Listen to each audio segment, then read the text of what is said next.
Have you ever wondered why an injury or ache and a pain has been lasting longer than it should? And that so much of the time has passed and gone by and it hasn't resolved itself yet? If that's something you've been dealing with, you've come to the right place. Hi, I'm Dr. Lin with Empowerment Physical Therapy, and today I want to talk to you about why time is not on your side if you're not doing the right things. I actually just got off a call and a visit with one of our patients that came in earlier, and he and I spoke about time and healing. He strained his right shoulder while working out in the gym 2 weeks ago. 2 weeks ago, and then it started to affect his hand. It's only been 2 weeks, and he realized that it's not healing, and he's being proactive. So he wanted to do something about it. So he came to see us, and he knew that the fact that time wasn't on his side, if he didn't find out the root cause of the problem, and he seeked out for help. Now, a lot of people may not be proactive as he is, given the recency of that injury.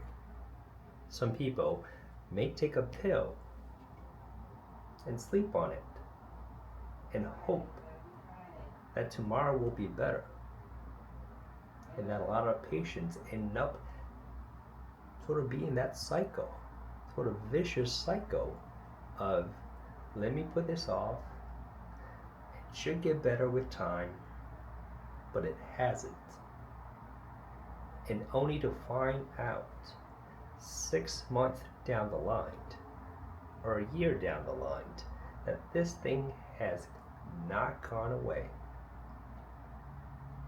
and it should have gone away, and it's create the amount of frustrations, anxiety, not to mention interrupted sleep, and the nights of tossing and turning that's caused them because they've kicked this can down the road, hoping that time will help them heal. We see this time and time again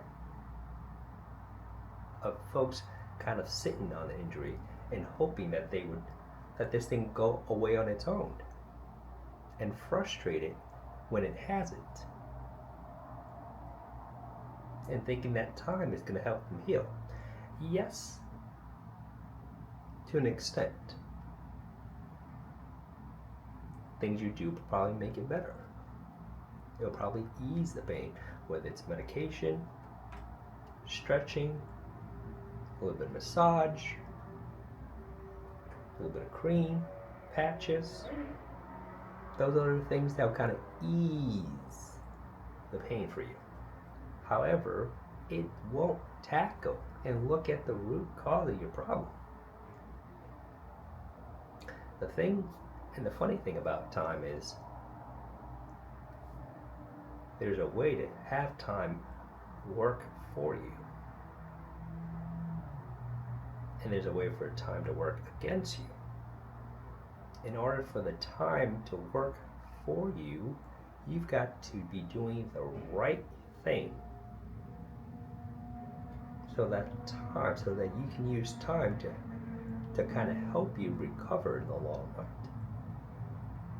If you're not looking at the root cause of the problem, and you're not doing the right thing to stimulate that healing process, whether it's kind of restoring that imbalance that you've created,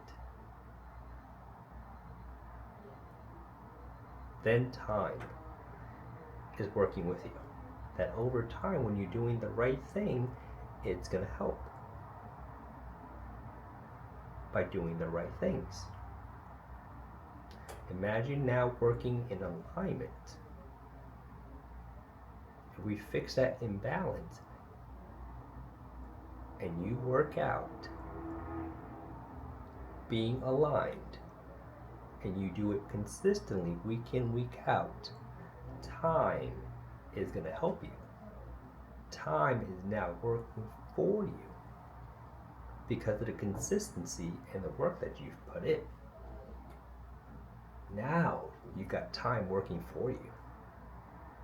Time is working against you when you don't have an intervention that looks at the root cause of that issue, the habits that you do that need to be corrected, the imbalances that needs to be restored so that you can create symmetry, so that when you work out and then you get back to working out, that it helps you and that time is serving you and helping you recover properly.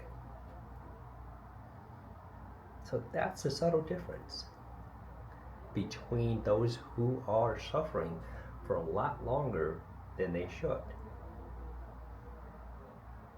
Is because they're not having the right interventions in place in line with time to help them heal properly. So the next time you have an ache or a pain that comes on and it lasts longer than 2 weeks, that's when you need to see someone, whether it's us or someone else. Someone needs to kind of look at you and see what's going on. I like to think of this as when you have a engine light in your car that goes on and you're driving.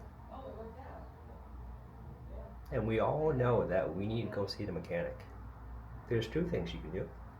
When that engine light comes on, you can either decide to see a mechanic and be proactive, have it looked at it so that your mechanic can tell you what's going on and what needs to be done before the car breaks down and that you can't go on anymore.